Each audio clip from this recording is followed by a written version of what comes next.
Trump says he'll use the luxury 747 as Air Force One, at least temporarily. It's a stunning turn, given that in 2017, Trump accused Qatar of funding terrorism at a very high level, but apparently not a cruising altitude of 30,000 feet. Parked on a tarmac in February near Mr. Trump's Florida home, his motorcade sitting adjacent during a tour, this is reportedly the plane in question, built for royalty. An offer. I mean, I could be a stupid person and say, no, we don't want a free, very expensive airplane. But I thought it was a great gesture. The same gesture was offered by the Qataris 3 years ago, complete with royal accommodations, and accepted by Turkish President Recep Tayyip Erdogan. But it would be an expensive and highly classified issue for a U.S. president. Consider the security accommodations for a worst-case scenario in the air, say a nuclear emergency. Experts suggest bringing the Qatari plane up to Air Force One standards would be a lengthy build-out, unless the president waives the need for some or many of the changes. American company Boeing, by the way, is building 2 new Air Force Ones to replace the 1990s-era fleet at a reported cost of $4 to $5 billion. Problem is, they're 4 or 5 years late with delivery, reportedly expected now in 2029 when Mr. Trump is supposed to be out of office. Another problem, the pesky questions of federal law, congressional approval, and ethics, all mostly sidestepped. On Qatar, has Qatar asked for anything in exchange for that $400 million luxury jumbo jet? And how can the American people be so sure that they will not in the future? Well, I think what happens with the plane is that, we're very disappointed that it's taking Boeing so long to build a new Air Force One. We have an Air Force One that's 40 years old. And if you take a look at that compared to the new plane of the equivalent, stature at the time, it's not even the same ballgame. Senate Minority Leader Chuck Schumer wrote on X that the president's acceptance of the Qatari gift is not just bribery, it's premium influence with extra legroom. If all goes to his plan, Mr. Trump says the Qatari plane to be repainted as Air Force One and one of the most valuable gifts ever received by the U.S. government will be parked at the future Trump Presidential Library after he leaves office and available for his own use. And here in Germany, it is a big day today as newly elected Chancellor Friedrich Merz prepares to address Parliament for the first time as leader of the country. He is expected to lay out his plans for the country in areas such as the economy, taxation, energy costs, for example. He's also expected to begin within the next half an hour, and we'll be bringing it to you live on TV and online. But first, the Bundestag, that's the German parliament, it will mark the passing of Margot Friedländer, one of the last Jewish survivors of Nazi death camps. She died last week at the age of 103. After leaving Germany in the aftermath of World War II, she moved back to her native Berlin and spent her final years educating young people about the Holocaust. She warned against modern-day right-wing populism and anti-Semitism. But she also cautioned her audiences against clinging to grievances that divide people, offering what German President Frank-Walter Steinmeier called, quote, the gift of reconciliation, despite everything that the Germans did to her as a young woman. Respektiert Menschen. Das ist Menschsein. Und das haben sie nicht getan. Ms. Friedländer, I am honored. It's a message Margot Friedländer never tired of repeating when addressing lawmakers in the European Parliament at the age of 100, when receiving Germany's highest award, the Federal Cross of Merit, and above all, when reaching out to children in schools. History, she said, must not repeat itself. Margot Friedländer was born in 1921 to a German Jewish family in Berlin. Following the rise of Hitler and the Nazis, the family tried repeatedly to emigrate without success. In 1942, her father was murdered in a concentration camp. A year later, her 17-year-old brother Ralph was arrested. Wanting to support him, her mother handed herself in to police. Within weeks, both were murdered in Auschwitz, along with other family members. Her mother left her an address book, an amber necklace, and the message, "Try to live your life." Those words would be decisive, giving her strength to carry on. The 21-year-old Margot went into hiding. For more than a year, she was helped by German neighbours. But in 1944, she was caught and sent to the Theresienstadt concentration camp. She survived and later married another Jewish survivor, Adolf Friedländer. The couple began a new life in New York. Her husband swore never to set foot on German soil again. But more than 6 decades later, after his death, Margot Friedländer moved back to Berlin, driven by a sense of destiny. She embarked on a mission to warn against hatred. At the age of 102, she set up a foundation to encourage others to take up the cause. She gave countless talks. Theresienstadt war wie ein groß angelegter Versuch, ein Experiment. Eine Frage bestimmte unser Leben. Wie viel kann der Mensch aushalten? She always told her audiences, "I'm doing this for your benefit, to warn you." She was showered with awards and recognition for her work. She graced the cover of Vogue Germany for a special edition on love. She never regretted her decision to return to Berlin, even crediting her long life to her sense of calling, as support for far-right parties grew across Europe. Das, was ich mache, hat mich gehalten. Das ist meine Mission. Was wahr war, können wir nicht ändern. Seid vernünftig. Lasst es nicht wieder geschehen. In 2023, Berlin's then mayor unveiled a sculpture in her honour, a small tribute to a great humanitarian. Hier bin ich geboren. Hier werde ich sterben. Hier werde ich beerdigt sein. Das ist erstaunlich. Was für ein Leben.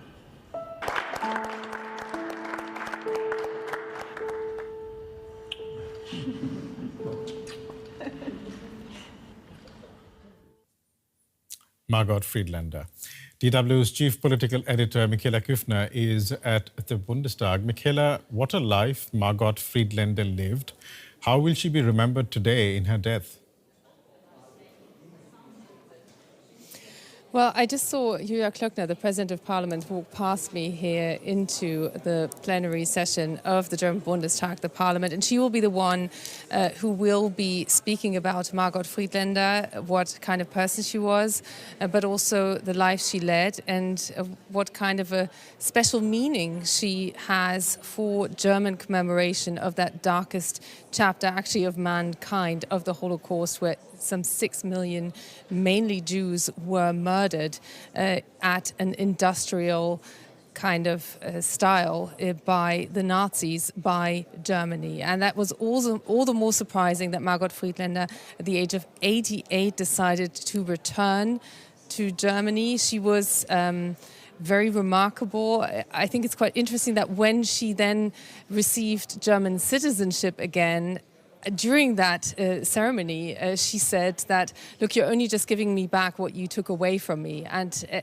everything was taken away from her, her entire family. And yet she decided to return. She decided to speak openly about it. I had the luck of meeting her, of actually speaking to her, of being able to thank her that she was spending her time in those later years to speak with many people here in Germany, many young Germans who feel that 80 years since the end of World War II is more than a lifetime away for them, for whom this is abstract, it's in history books, it's what they see printed, what they see black and white images of, but it's difficult for them to imagine that it was reality. In fact, even when you're older, it's difficult to imagine that something like the Holocaust could actually happen. And while Margot Friedländer didn't have an answer how something like that could happen, she was adamant in her message with the greatest possible authority of someone who managed to escape this slaughter, who lost her entire family to the Holocaust, that there simply are no excuses for anybody, whatever ethnic background, whatever their learning, however they were brought up, that there simply was no excuse for being inhumane to anyone, to judge people by the color of their skin, by their religion.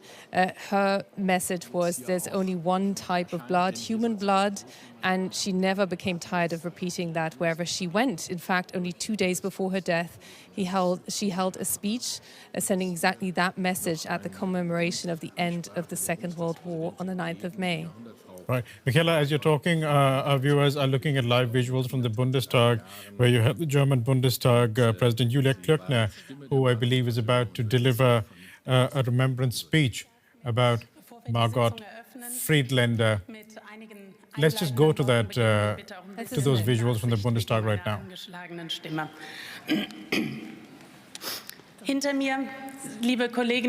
Behind me, dear colleagues, today for the first time, I have the pleasure of welcoming our new director to the German Bundestag, Secretary of State Paul Göttgen. A warm welcome on behalf of the entire House. I hope we will collaborate successfully.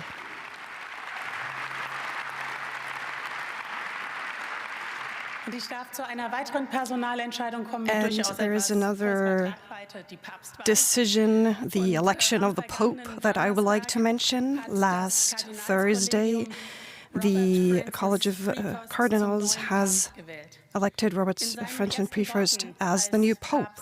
His first words as new Pope Leo XIV, he called on us to maintain peace, which is, of course, an important statement in our global situation. And together with the Federal Chancellor, I will Right, so that's Julia Klöckner, the President of the German Bundestag, who's just laying out how the session will proceed. While we're waiting for her to actually begin making that remembrance speech about Margot Friedländer, we can go back to Michaela Küffner, who is outside the Bundestag.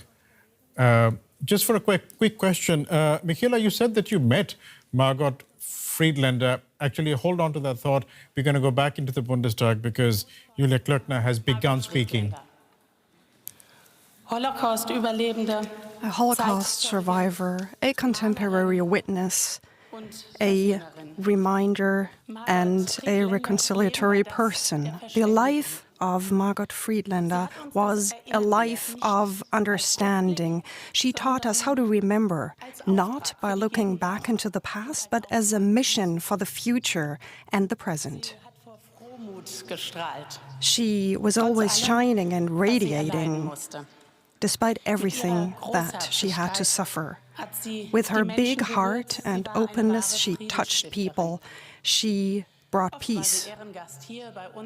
More than once, she was an honorary guest here at the German Bundestag. We were always happy to see her, to welcome her, and how glad would we have been to be able to welcome her here on May the 8th to our commemorative hour. 8th of May, precisely 80 years after she herself was liberated from the Theresienstadt concentration camp. Personally, Margot Friedländer had to suffer many inhumanities. She was a forced laborer from 1940 on and the sole survivor of her family. Her brother and her mother were murdered in Auschwitz in 1943. Margot Friedländer herself hid in different places until she was denounced and deported to Theresienstadt. After the end of the Second World War, after the end of National Socialism, Margot Friedländer emigrated to the United States. Aged 88, she returned to her hometown, Berlin. She returned to the country that had taken everything away from her. And she said, "I have returned in order to reach out my hand to you." Isn't that an act of human grandness and an action of trust in our country? A trust that is an obligation for us.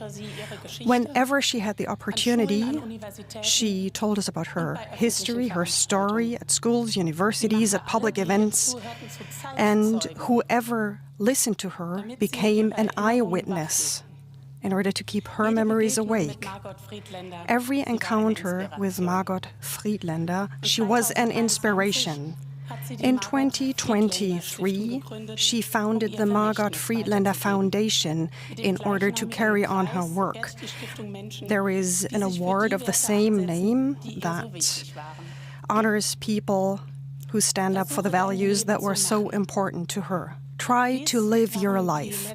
These were the last words, the last message her mother sent to her. Margot Friedländer did decide to live her life, to put her life to the service of reconciliation. It's not always to stay human, because sometimes you have to forget yourself, but it's the only one that keeps us from evil. That's one of her sentences, and now she has passed away. Tomorrow, the great Margot Friedländer will be buried, and we will miss her. But her message will stay with us. Filling it with life, this is the task of all of us. Dear colleagues, I have organized to have a book of condolence here at the German Bundestag for Margot Friedländer, because it is important to many of us to show our deep respect in the face of this extraordinary woman. And I would like to interrupt this session for a brief moment to give us a moment of silence to say goodbye to her.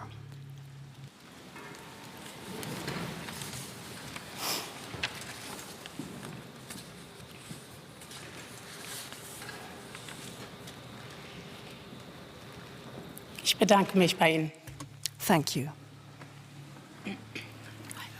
Seid Menschen, so lautete die Kernbotschaft von Margot Friedländer.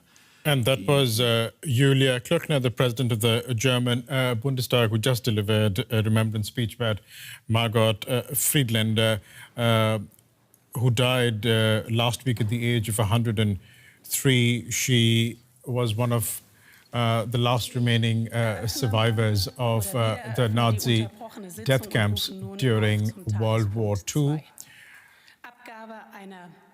We are expecting the newly minted Chancellor Friedrich Merz, whom you see on your screens right now, to deliver his first speech to the German Parliament in a moment. But let's just go to DW's chief political editor, Michaela Kufner, who is at the Bundestag. Michaela, a very touching speech there by Julia Klöckner. What stood out for you in that speech? I think we should go straight to Friedrich I'm sorry, Merz, I'm going to interrupt you there because Friedrich Merz is at the podium about to deliver his address to the German Parliament. Kolleginnen und Kollegen. Verantwortung für Deutschland. For Germany. That's the title as the union formed of CDU, CSU and SPD have given to our coalition agreement for the 21st term of the Deutsche Bundestag. Responsibility for Germany, that means that we put ourselves at the service of our country and all of its 84 million citizens. We want to govern in order to move forward our country from our own forces. We want to govern in order to give new security and, most of all, in order to defend our freedom decidedly against its enemies. We want to govern in order to renew the promise of prosperity for all. And we want to govern in order to bring cohesion to our society, especially in those points where we've lost that cohesion. To get there, we need to change our policies. And such a change in politics requires a change of mindset and new priorities in many points. We are aware of the enormous challenges Germany is confronting internationally, European, national, and not least also challenges with regard to public finance. At the same time, we know our country is strong. We can build on the diligence of millions of workers. We can build on the ingenuity of our entrepreneurs. We can build on the commitment of countless volunteers who act and work every day for our society, and we can also rely on the creativity of our researchers and artists. Me personally, and our colleagues at the government, all of us, we are convinced that our great country can master the challenges of our times from its own strength and create something good out of it.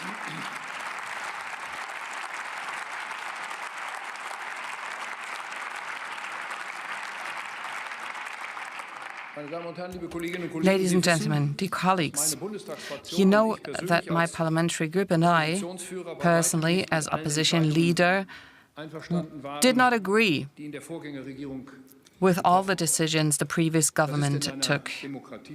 In a democracy, this is nothing unusual. But one other thing is also clear to us, and let me state this quite clearly here at the outset. You, dear colleague Olaf Scholz, and your colleagues, you navigated Germany through times of exceptional crises. Your response and reaction to the Russian war of aggression on Ukraine led the way, and it was historic. I would like to express our gratitude and my personal gratitude and the respect of this whole House and the whole country.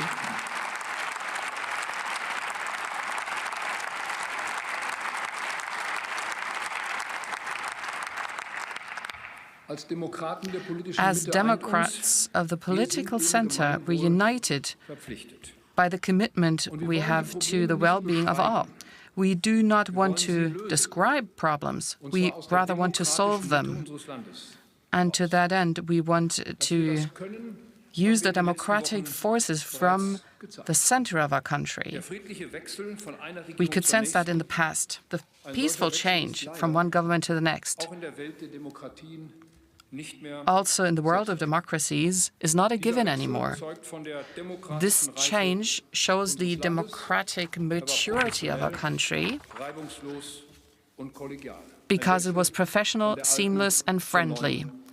This transition from the old to the new federal government. I would like to thank all those who participated in this, partly with an exceptionally high workload in these few days that passed in the transition from the old to the new federal government. Ladies and gentlemen, each time has its own challenges, and each time asks for its own answers.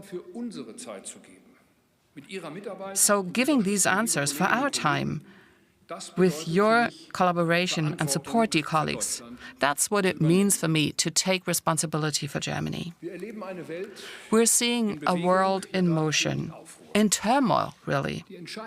The decisions we will have to take will leave a mark on the future of Germany, at least for a couple of years. They will leave a mark for the lives of our children and of our grandchildren. But our decisions will and shall make a difference also on the future of the free world. But let's not be mistaken about the scale of the challenges ahead.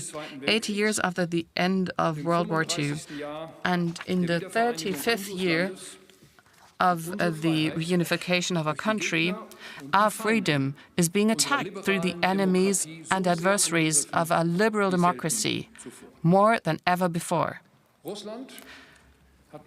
Russia has broken every rule we had known for our coexistence in Europe since the end of World War II, and most of all after overcoming European division. Since more than 3 years, the Russian war of Ukraine in Ukraine, the Russian war of aggression in Ukraine has been going on.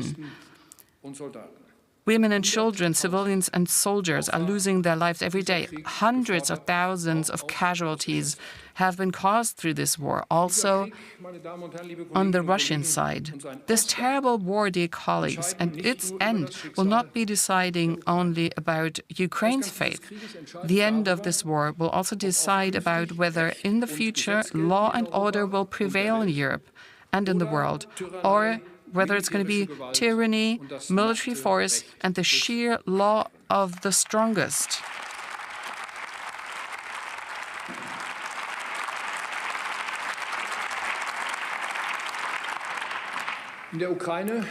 So, in Ukraine, what's at stake is no less than the order of peace of our whole continent. In this historic situation of decisions, Europe must stand closer together, more than ever before.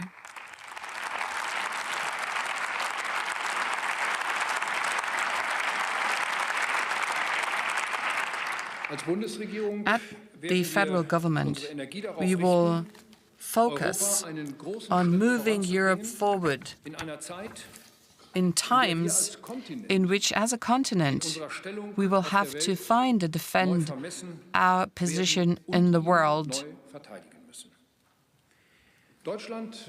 Germany will take the initiative and fill the European idea of freedom and peace with life again, so that Europe can live up to its ambition and its importance in the world. And we will never forget what Helmut Kohl, former German Chancellor and honorary citizen of Europe, said on the 23rd of June 1996 here in Berlin during the farewell ceremony of Pope John Paul II. He said, "We must and shall never lose sight of the fact that in Europe, most of all, we form a community of values and cultures." Ladies and gentlemen, this statement holds true today like it did then.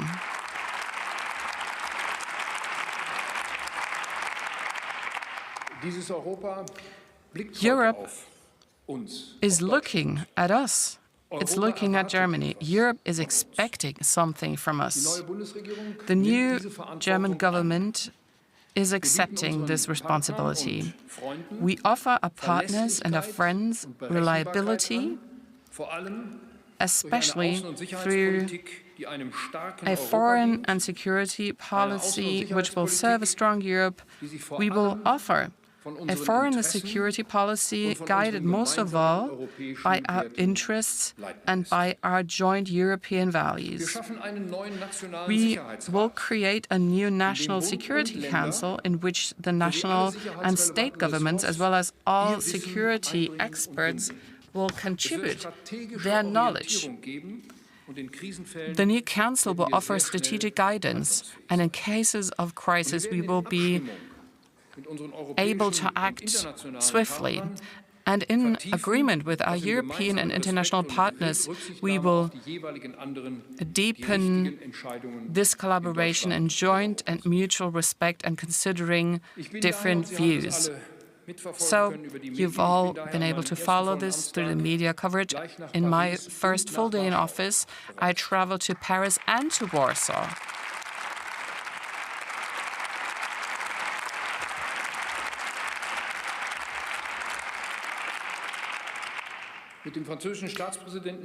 Together with French President Emmanuel Macron, I agreed a comprehensive new start of the German and French relations with concrete ideas and projects for the relations between our countries. And as the first Federal Chancellor of Germany, on the first day in office, I traveled to Warsaw to send a signal. Our large and important neighbor in the East will play a role just as central in European policy as our large and important neighbor in the West.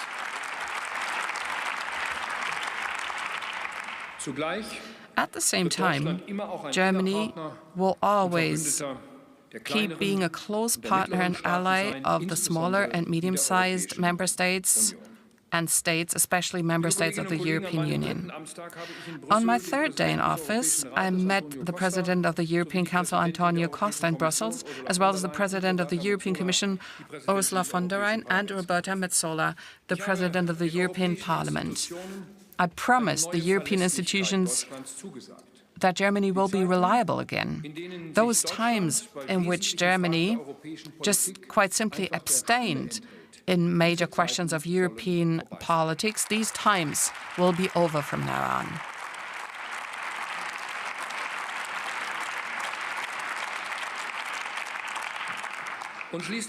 And finally, in my first week in office, I traveled to Kyiv together with my colleagues Emmanuel Macron, Keir Starmer and Donald Tusk. We all agree in wishing for a just, permanent, sustainable peace in Ukraine, preferably today rather than tomorrow.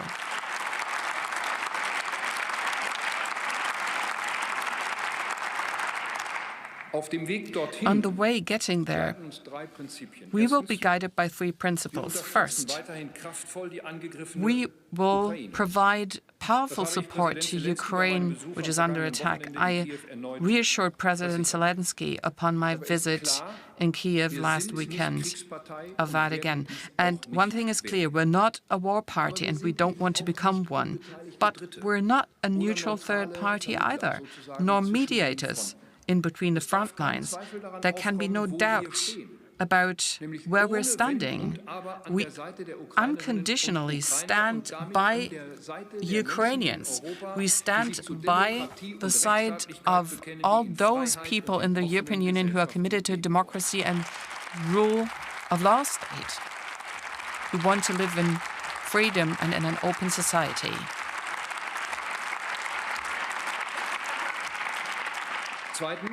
Secondly, our support for Ukraine remains being a joint endeavor of Europeans, of Americans, and other friends and allies. And this is in our own very interest, because those who believe Russia could be content with victory over Ukraine or with annexing parts of the country are wrong, ladies and gentlemen.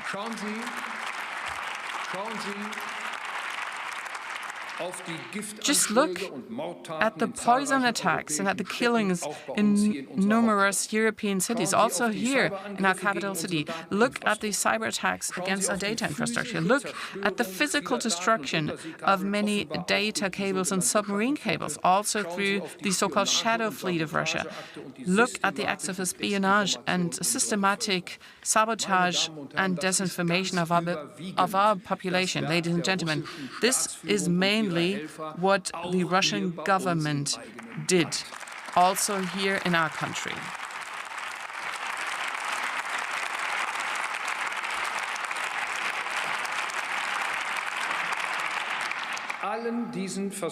All these attempts of division and destabilization of Europe and our democracies, we confront with decision, united, and most of all, with the readiness to defend ourselves.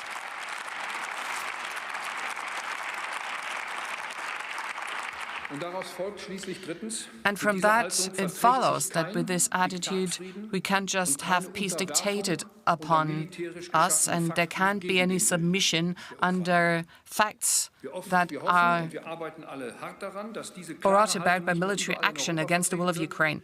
We hope and we will be working hard on not just defending this clear position in Europe, but also with our American partners. I spoke to President Trump twice on the phone. I'm thankful for his support of an initiative for a 30-day unconditional ceasefire. Such a ceasefire can open a window in which peace negotiations can become possible in the first place. It is of utmost importance for the political West not to be divided. And that's why I will make any effort and all efforts in order to bring about unity between the European and US-American partners.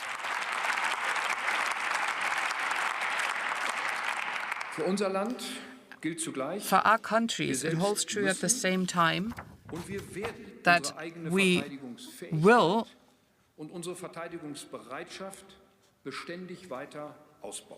keep on working on our defense capabilities, and we will be guided by a very simple principle. We want to be able to defend ourselves so that we won't have to defend ourselves.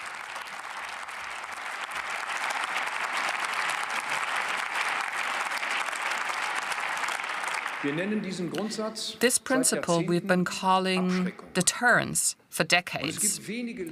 And there are very few lessons from history that could have been translated as precisely to the present than this one, because this lesson is an easy one.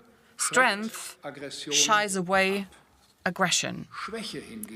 Weakness, however, invites aggressors to attack.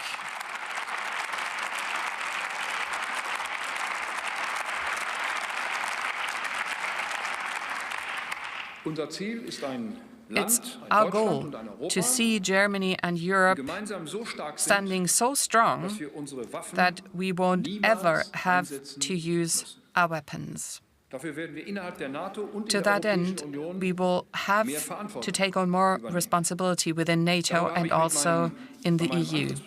I spoke about this to General Secretary Mark Rutte at NATO last Friday in Brussels. I'll just state it as clearly here as I did in Brussels. We will fulfill our obligations. It's in our own very interest and in the interest of this great Northern Atlantic alliance, which, like no second alliance in the world, stands in for freedom and peace, at least in that part of the world in which we're lucky enough to be living.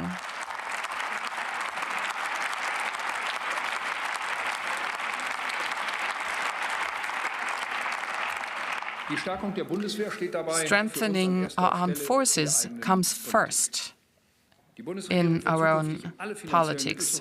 The federal government will provide all financial means needed so that our Bundeswehr can become the strongest armed forces in Europe on conventional terms. And that is only just adequate in the strongest economy of Europe with the largest population. Our friends and partners call for this. But, ladies and gentlemen, and dear colleagues, we cannot speak about defending our liberty and freedom without speaking also about those who have declared themselves ready to give their lives to defend this freedom. I would like to seize this opportunity to thank our soldiers for their service for our country.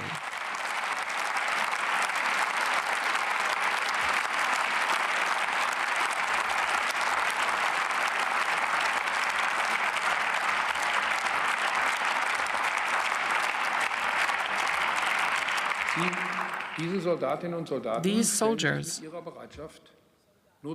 with their readiness, would be risking their lives to defend our freedom. And this is the highest imaginable responsibility they could be taking for our country.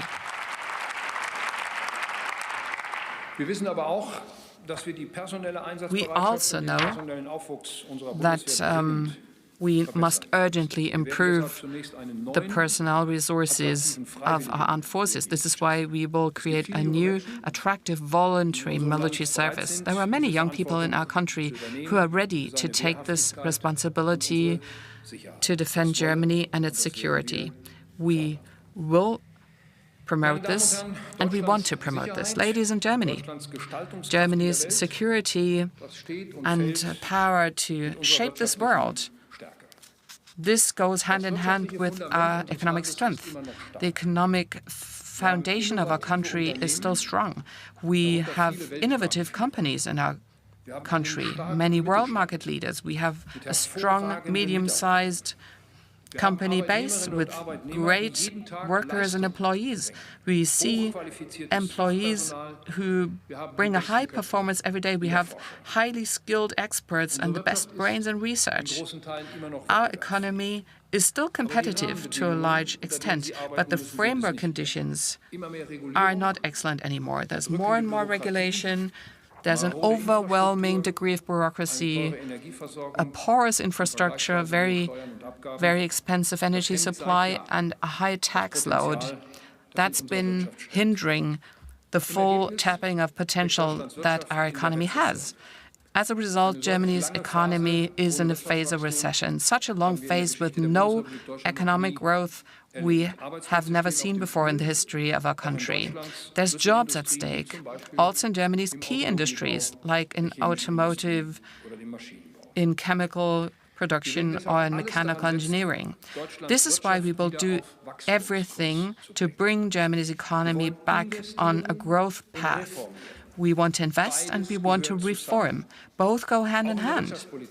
And in economic policy also, I am firmly convinced, with our own strength, we can become a growth engine again that the world can look at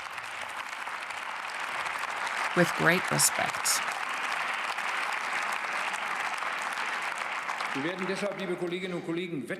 Dear colleagues, this is why competitiveness will become the benchmark of our economic and financial policy. Most of all, we want to retain jobs in production, enable for new jobs to be created there, and most of all, we want to promote a structural change, which we call transformation, to become top-notch technologies with low resource energy supply and with digitization, including AI.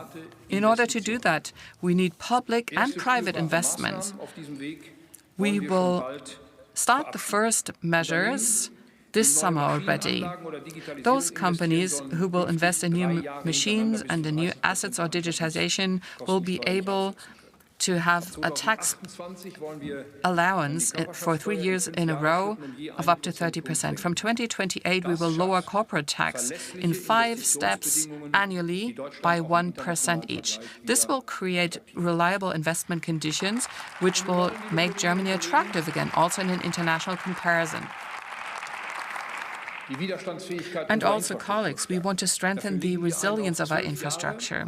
To that end, there'll be a 12-year investment program at all levels of the state. That makes sure reliability and planning safety is there. For this legislative term, the coalition has agreed an investment sum of up to 150 billion euros. But that's just a smaller share of investments that Germany needs. The lion's share must come from the private economy and also from the capital markets. We will create the framework conditions to get there. We have resources at hand which can be financed using new debt. And let me be open about this. We need to be very cautious in using these possibilities because debt causes interest payments and they have to be repaid eventually. So we can only justify this if, with the investments of this money, we can sustainably and permanently increase the value of our infrastructure, and if we can increase our country's performance overall.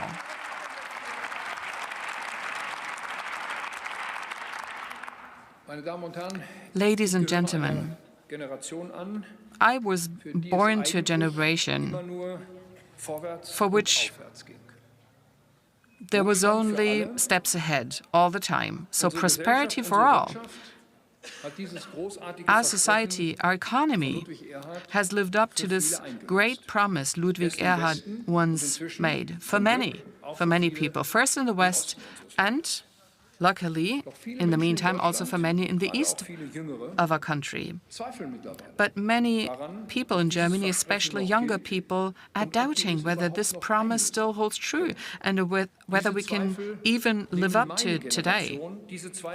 So these are doubts which my generation and the new generation takes seriously. We need to act, and that's what we'll do. And that's why we will invest in infrastructure, in good roads, and in punctual trains. That's why we invest in good schools and research institutions, in lifelong learning and vocational training.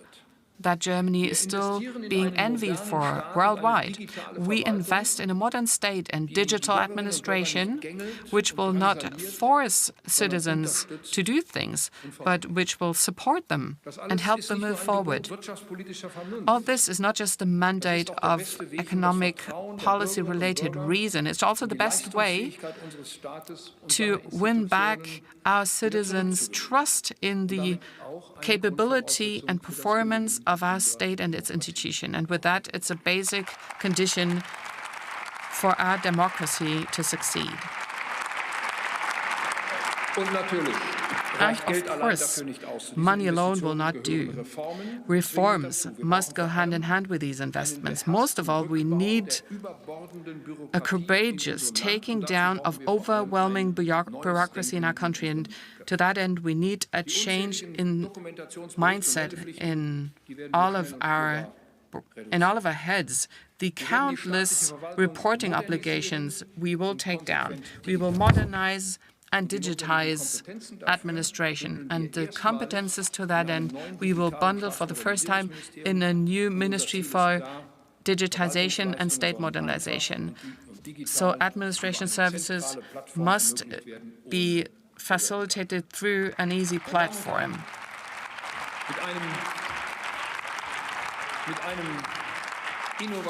So, ladies and gentlemen, with an information freedom law, we will give research more freedom and release them of the bureaucracy.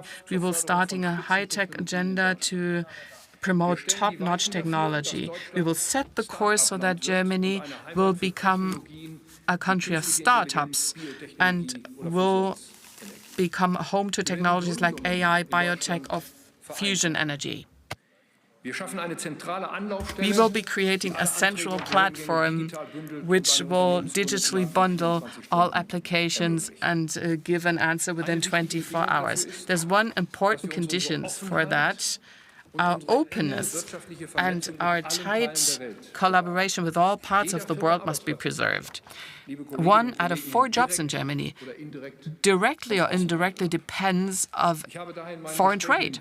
That's why in my talks in Brussels and with different stakeholders, I suggested a new free trade initiative of the European Union. We want to support the European Union in entering into as many free trade agreements as it can, which possibly will only need the approval of European institutions. We want to see the Mercosur agreement ratified more quickly with 4 South American states, and in the trade conflict with the USA, we hope to be avoiding a longer-term debate. Ladies and gentlemen, upon overcoming global challenges and in the economy, China is a very important partner of Germany. We will be confident in keeping the agreed rules for industry and trade policy. In the sense of strategic de-risking, we will take down unilateral dependencies. And we can see that in China's foreign policy action, there's elements of systemic rivalry. To say it bluntly, the approximation of Beijing and Moscow is something we look at with great concern. We will affirm a statement vis-à-vis China and ask it to make its contribution to end the war in Ukraine. Apart from that, we will regionally embed our China policy. A secure region around China is very important for Germany and for the European Union.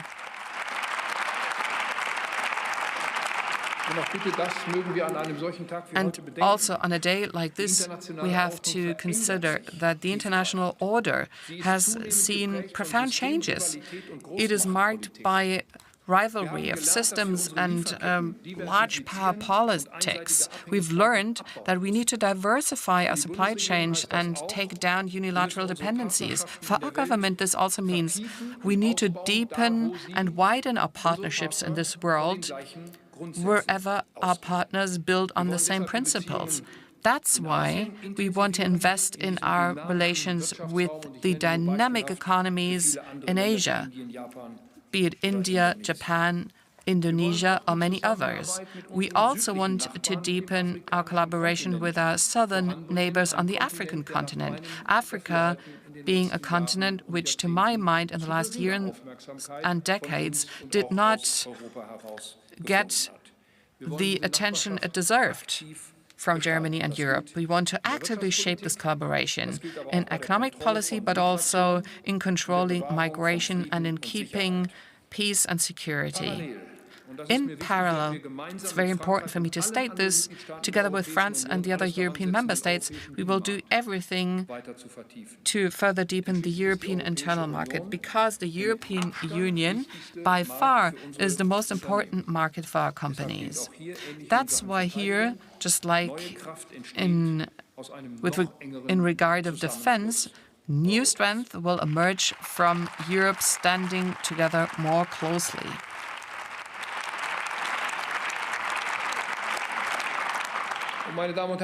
And ladies and gentlemen and dear colleagues, let me also say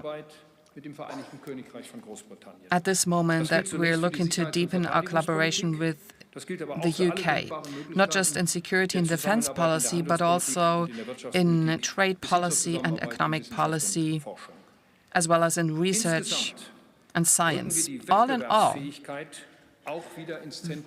competitiveness will become the center of European policy again. And we also urge for courageous taking down of bureaucracy in Brussels, less reporting obligations and less regulation.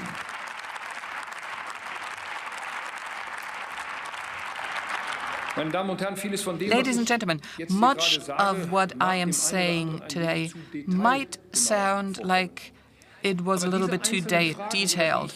But these individual questions that I'm talking about and the answers we will give to them are part of a new fundamental understanding that we were able to agree upon in the coalition. This basic understanding means that we will meet our companies and their employees not with a lack of trust, not with the wish to control them, but with trust and with a sense of responsibility.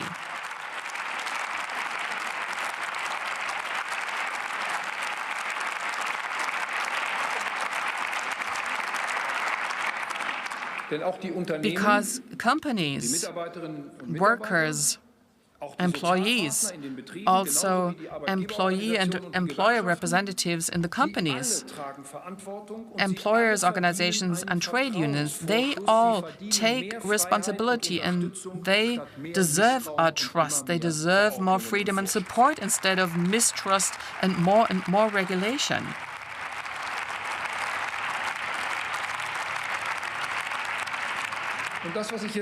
And what I am saying here, dear colleagues, this holds true especially in climate and energy policy. It is of no use, nor to our country, nor to the climate, when companies shift their production because of too high costs or detailed regulation abroad.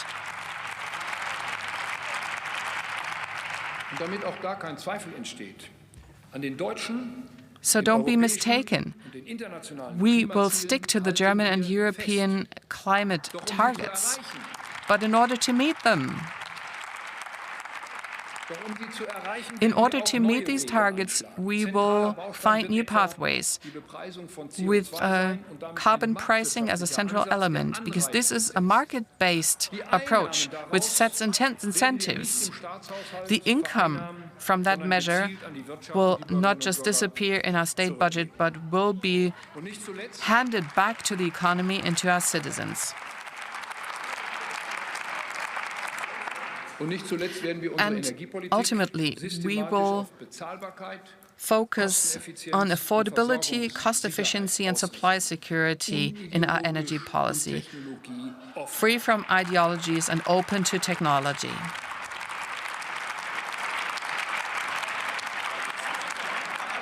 In a first step, we will take down electricity tax. Plus, there will be a relief with grid charges. And very quickly, will we enable for the sequestration and storage of carbon dioxide. More freedom, more incentives for commitment and for employees' own strength. Performance must be worth it again, ladies and gentlemen.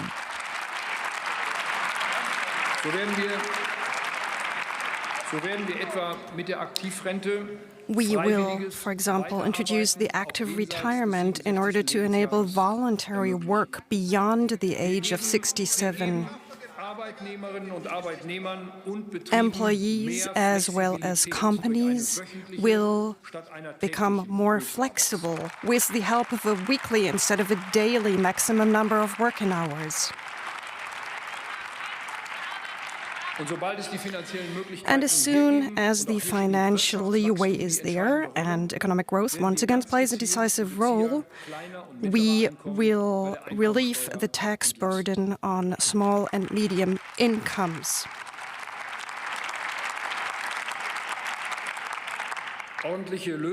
Proper wages for good work. This is and will be the central promise of the social partnership in Germany, and this is why we aim in this coalition at a wider commitment to collective wage agreements.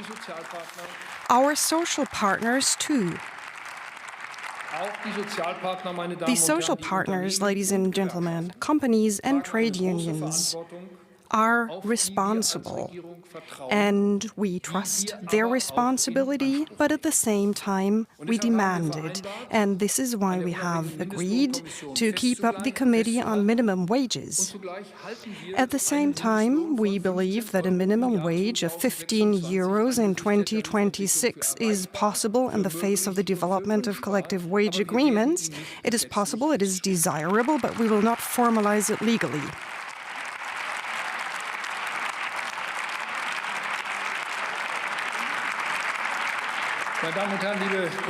Ladies and gentlemen, dear colleagues, if we manage to recover the competitiveness of our economy, when Germany grows once again, we safeguard our welfare state. A welfare state which is one of the major achievements of the Federal Republic of Germany, and it is a warranty for social peace. It is essential that all our citizens can rely on stable old age provisions, which is why we will secure the pension level at 48% until 2031. But very soon we will support young people in investing at the right point in time into provisions for their old age and be responsible for their own future with what we like to call the early starter pension that starts at age 6 with the development of a capital-funded individual old age provision. And at the same time, we will tackle the task of making our welfare state fit for the future with a view on an aging society. I want to say this clearly. I hold myself personally responsible for not overburdening the younger generations in this country with tasks for which their parents haven't provided for sufficiently until now. As a federal government, we will instigate a pension reform committee that will develop proposals as to how old age provision can be made fair and just for all the generations. Basic structural reforms are also needed urgently in the health and care system. And here we will also rely on advice of experts and social partners, and we will improve the working conditions for healthcare professionals. And we will abolish the citizens' allowance and transfer it into a new basic allowance.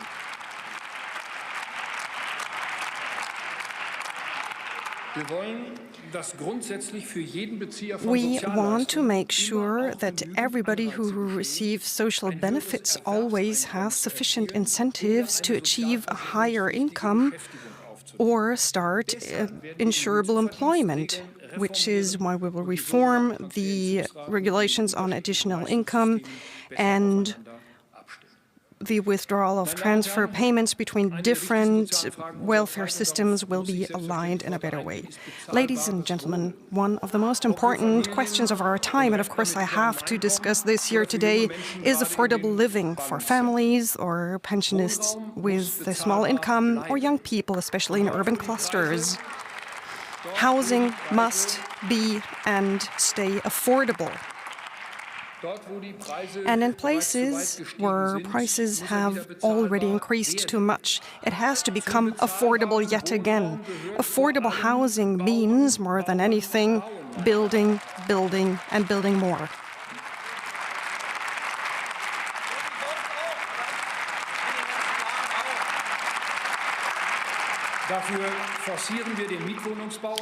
We will foster the construction of rental housing and ownership by reducing the tax burden, and we will de-bureaucratize.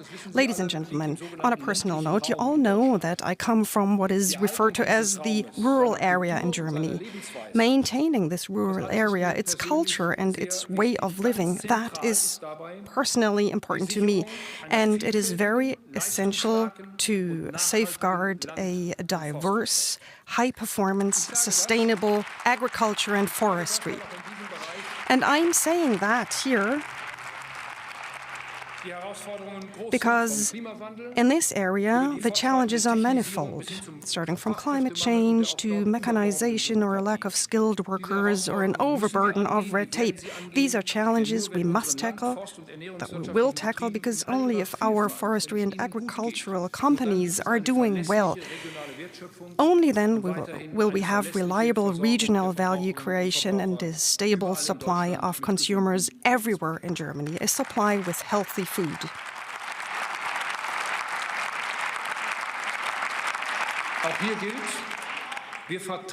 And once again, it holds true that we trust the foresters and farmers because you know how to successfully manage your businesses, and the new government will place its bet on voluntary commitments and self-responsibility, and this will be our guideline when making proposals to the European Union with a view on the common agricultural policy.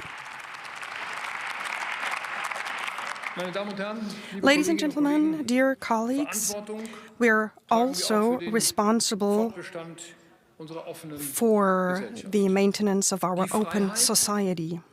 The freedom in which we all live together in this country is probably the most important legacy that we have received, and at the same time, it's the biggest force for the future that we have. It's a core task for every federal government to make sure that we will live in freedom in our country.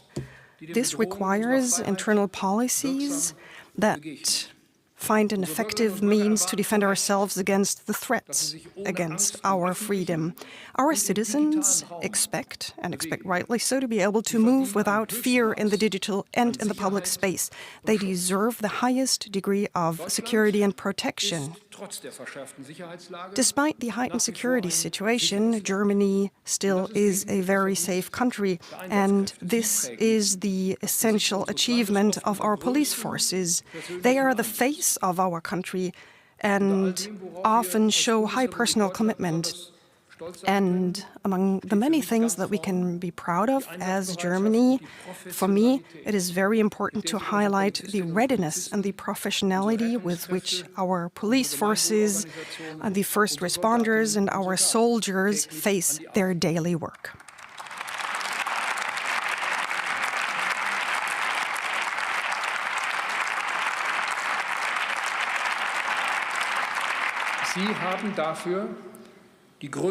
They deserve the highest social recognition and the best working conditions. And I would like to say to all of you, this is something that the new federal government will take care of.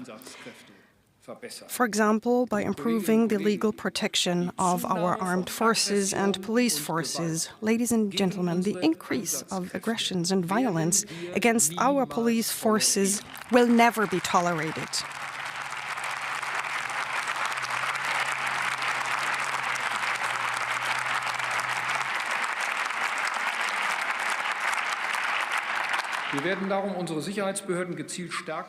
This is why we will strengthen our security authorities and equip them in a better way. We will act against all the enemies of our democracy, and there won't be any blind spots.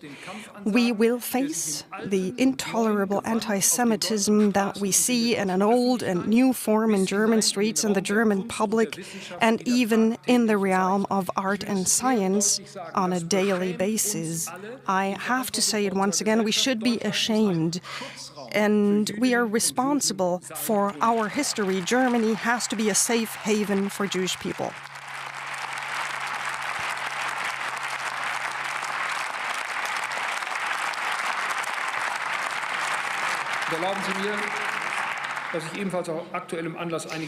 Allow me to just say a few words about Israel. On Monday, in the presence of the Israeli President Isaac Herzog, we looked back on 60 years of diplomatic ties between Germany and Israel. Our federal president, President Steinmeier, said during the ceremony of this day that it was a miracle. Yes, the diplomatic ties, well, or even the partnership that has been existing for several decades between Germany and Israel, it is a miracle indeed. But it is also a gift by the State of Israel, the Israeli society, for which, as a federal republic, we did not dare to hope. For us, at the Federal Republic, the consequence is the following. The existence and the security of the State of Israel are and will be our reason of state.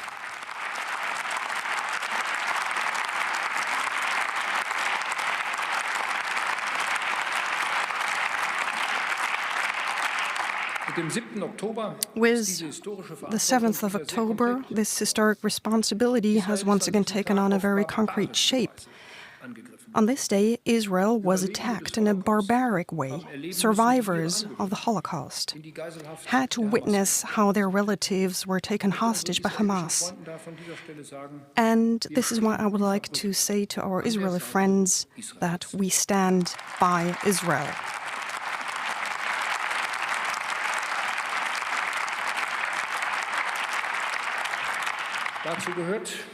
This also entails our doing our best for peace in the region. We hope that the negotiations about a ceasefire will be successful and the hostages, also of German nationality, will be released that are still held by Hamas.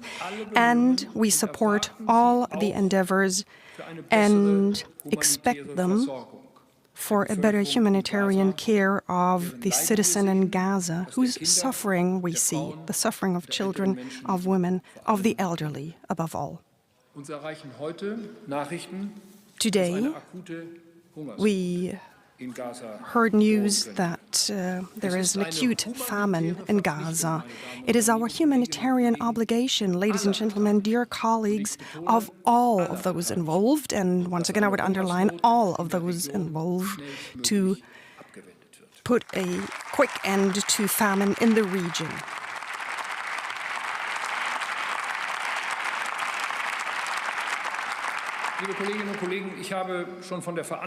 Dear colleagues, I have already spoken of the responsibility for an open society, but this also means that we acknowledge that the largely uncontrolled migration has overstrained our society in the past few years. And nevertheless, I would like to say clearly that Germany is a country of migration. This has been the case, this is the case, and this will be the case.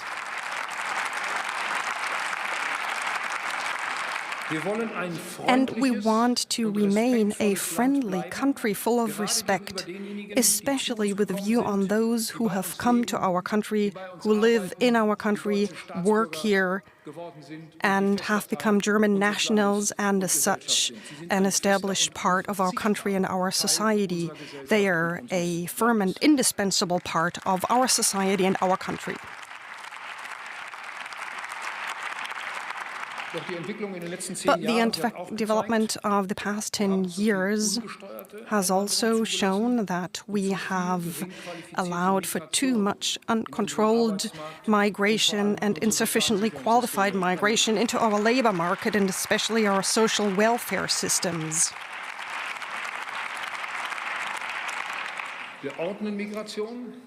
We now control migration with more limits, more rejections, more control, more returns, and we are not going alone nationally. On the contrary, we act in harmony with European legislation. And together with our European neighbors, we agree that we must protect the external borders. And in this task, we will support the nations with external borders, which is not us, but we will support them. We will consistently implement the EU asylum reform. And together with our European partners, we want to create the prerequisites for asylum procedures in third countries. Ladies and gentlemen, we will make integration possible, but we will also demand it, because particularly when people live together in freedom, we need a common horizon of values and a common language, which is why we will make it a priority for those who stay with us that they can start working as soon as possible. For tolerated persons who are well integrated and can pay for their own living, we will create a right of residence. And our new migration policy is a sign of responsibility. It is clear, it is just, and geared towards the well-being of our country.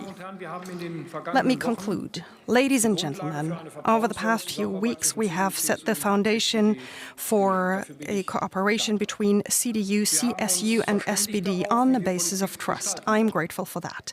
We have agreed how we want to shape policy to the benefit of our citizens, problem-solving without public argument, not only with a view on risks, but also with a view on the opportunities. And we will closely cooperate with you, the colleagues of the Bundestag, the Bundesrat, the federal states and the municipalities. All of you also are responsible for a positive future in Germany and Europe. And the same is true for the citizens themselves, for every single one of us. The government, the nation, that's all of us, every single one, and together as a society. Every demand towards the state, the government, is also directed at every single one of us, but also at those who have raised these demands. I would like to say clearly to the Bundestag and the citizens of this country, any challenges, no matter how big they are, can be overcome out of our own strength. There is no problem that we cannot solve with time. It's not up to external influences or events. It is up to us and us alone. Our country has all the strength and all the capabilities that are needed to find the way forward. What we need is not more and not less than a common effort. I am very confident that we will manage this in the next few years.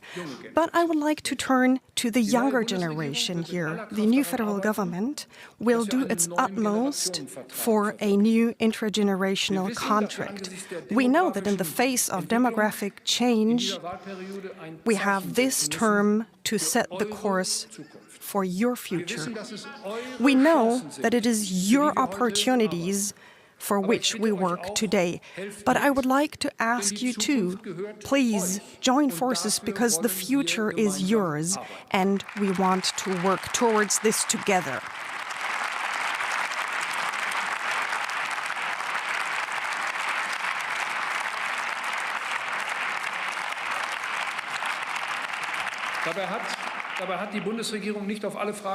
The federal government does not have a quick answer to all the questions. Neither do I. My offer to all of you is let us look for answers together. Let us fight for solutions. Let us argue every now and then, but always with the common goal of making our country better. For the start that lies ahead of us, I wish that all of us here in Germany, north, south, east, west, show one capability that we have demonstrated over and over again when things became difficult, which is the capability to show courage and strength, to be responsible for our own lives and our own futures. And as a government, we want to accept our part of this responsibility. We are not striving for an ideological, large-scale project to change our society. We want to set a good framework for living together here in Germany. Of course, we're embarking on new paths, but we stay reliable and we are open to discussion every time. I want you, as citizens of this country, to feel already in summer that something is changing in a favorable way. Things are happening.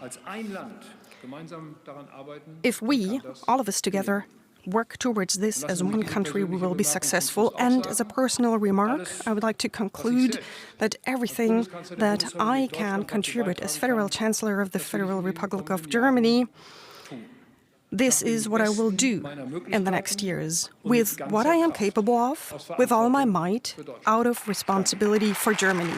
Thank you. And you've been listening to Germany's newly minted Chancellor Friedrich Merz making his first address to the German parliament, setting out his administration's policies and priorities over the coming years. Live visuals coming there from the Bundestag, that's the German parliament. Let's take you now to our chief political editor, Michaela Küffner, who's been listening along to that speech. Michaela, a very long and a very detailed speech at that. What stood out for you? Yes, it's longer than it usually is. Then again, is his first speech. What we did not hear is a 100-day program, what he wants to achieve in concrete terms. What we did hear is his overarching focus, which clearly is Europe. He's reiterated that message again, but he's more specific here. On Ukraine, he noted that the outcome of the war would determine essentially whether there's rule of law in Europe or whether there would be tyranny in the future. He does not go into details in terms of weapon systems delivered. A lot of people were listening out on whether Germany would deliver Taurus. We saw an unusual focus on the economy, for sure. He's been cohesive in that message throughout, that without a strong German economy, there is no strong Europe, there's no ability to act. But he made a point of saying that Germany as an export-dependent industry is looking particularly towards the Asia-Pacific region now. That is a new focus here that he made. He also reiterated Germany's complete support of Israel overall, Germany's reason of state, the fundamental political principle here in Germany. But, and that was rather striking, he went off script in noting that there's a warning of an immediate famine in the Gaza Strip, and he called on all parties, on everybody, essentially the world community, to prevent that. That, of course, does include Israel. It's the first time he's made this point so prominently here. So those were the key areas. Overall, the message is Europe. And then on domestic issues like basic income, minimum wage, essentially, he was a lot more specific. I think it's rather striking that what we're still to learn from him is where Germany will put its money within the European Union. That's what everybody's really waiting for. And that was also a question by the Greek Prime Minister when he was here yesterday in Berlin as his first visitor. And let's pick up on Europe there, because the message that he kept repeating through that speech was this message of reliability, that you can rely on Germany. So what will this administration be doing that the previous administration wasn't doing when it came to Europe? Well, he's said this in the past as well, that a no-show for German ministers at European Council meetings and high-level ministers' meetings would no longer be an option in the future, that Germany would be more present, and that Germany would vote either way. It would no longer abstain as it has done in the previous government in the past. That was one key point of criticism here. The most concrete illustration of what he really means is also the new partnership with Great Britain. There he singled out Keir Starmer as a partner to work with in defence terms.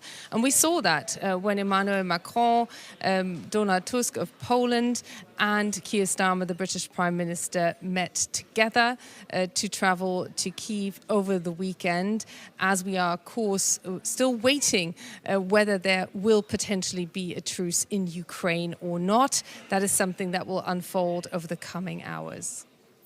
Just on the aspect of Ukraine, as you said, the Chancellor there was talking about the end of the Ukraine war determining if law and order prevails in Europe and the world. He also talked about this joint endeavor between Europe and the United States in supporting Ukraine. But this whole notion of US support for Ukraine, and particularly working with Europe to support Ukraine, this notion has been challenged in the past few months, hasn't it? Well, we go from message to message from Donald Trump to understand what the future of the nature of the transatlantic relationship will be. Him highlighting that the outcome of the Ukraine war, does this become a frozen conflict? Does Vladimir Putin get what he wants? He also made clear here that he expects him to want more if he gets what he wants in Ukraine. He directly made a link between cyber attacks here in Germany. In fact, we've seen 3 people arrested through Ukrainian nationals today here in Germany, suspected of planning terrorist attacks, and that is clearly linked to the Kremlin. So it's a very real challenge that he is highlighting here, and the dependence won't go away. It is simply there. A lot of the underpinning infrastructure of NATO is the United States. The United States is not replaceable at this moment in time to defend Ukraine, let alone defend Europe. That is the knowledge, that is the fact base everybody's operating within, while Friedrich Merz is also making the point, and he sounds a lot closer to Emmanuel Macron there than the previous government here in Germany, that there needs to be less dependency on the US in the longer range future. But this is not a question of months or even years. This is probably at least a decade away. There was also this aspect of a commitment to Germany preparing to defend itself, and there was some announcement of a new National Security Council, I believe, that is going to be formed. Can you talk a bit more about what Germany wants to do to prepare to defend itself? Look, this National Security Council is a big deal in Germany because there's been so much debate for many years on whether you should have essentially a standing security committee in the Chancellery. But this is something many countries already have. The United States certainly has it. So it's not much of a novelty internationally, but there were a lot of resistances here from individual ministries, and this can be seen as a first step in proving that he's willing to break up old standing structures to create something that where form follows function and not the other way around. But for many countries, this is something that is simply a given, and it was a long-winded debate here in Germany with many ministries. Can we talk a bit about the economy? Because there seem to be some announcements about tax cuts, at least when it comes to corporate tax, some sort of a staggered decrease in corporate tax from 2028, tax allowances for companies. What is Friedrich Merz trying to do here when it comes to the German economy, which has already been in recession for 2 years, and this year isn't looking too good either? Well, essentially, he was citing the coalition agreement here, which is a compromise with the Social Democrats, who did not want to see tax breaks. Now, there will be instant write-offs of some 30% of investment over the coming years, extra write-offs for companies. The hope is that then companies will be willing to invest more, and the real tax break will only arrive in 2028, which many people here from German industry have criticized as coming a bit late. Having said all of that, his focus clearly is the economy. I was in the room when he met with the Association of German Industry of his own conservative camp. He was celebrated like a hero, someone who is now willing to look at Germany very much through a business angle. And he does not miss any opportunity to make the point that Germany's strong economy, which is highly export dependent, underpins whatever Germany plans to do in terms of strengthening Europe, bolstering Ukraine, but also climate change, tackling climate change. And here he recommitted to Germany's climate targets, while at the same time opening the door a bit more for the continuation of some fossil fuels. He also touched upon the issue of migration. This is something that his government has been criticized for over the past week. He also called Germany a country of migration. What is the message there when it comes to migration? Well, the message clearly is, and we saw this through an increase in border patrols and police at the borders and people being turned away who don't really have the legal right to enter Germany, that he wants to act decisively. But what he did not do is declare a German national emergency. There was a lot of confusion, debate on this over the last weekend. So he wants to be tough on migration, illegal migration in particular. At the same time, he wants highly skilled labor to move to Germany. So he wants to make Germany more attractive, and he has promised a fast track for highly skilled workers to Germany. What is still missing is really a system kind of an operating system for this to happen, and this will be part of the plans that his government, that's only a week old now, will be making over the coming weeks. DW's Chief Political Editor, Michaela Kufner, thanks so much. A quick reminder of our top story. Germany's new Chancellor Friedrich Merz says Europe's future will be decided by the war in Ukraine. He said the outcome will determine